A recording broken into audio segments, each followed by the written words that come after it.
এয়া চাওক আমাৰ গাহৰি মাংস তাৰপিছত এইটো গাহৰি মাংস লগত তিল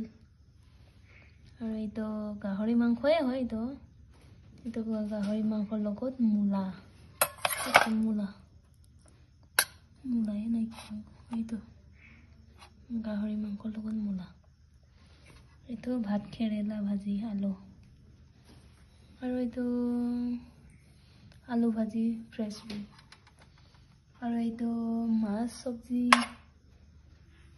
ভোলৰ লগত মাছ আৰু এইটো মাছৰ মাথা এইটো হ'ল বইল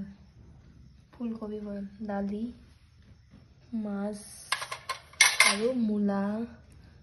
শাকৰ লগত মাছ বইল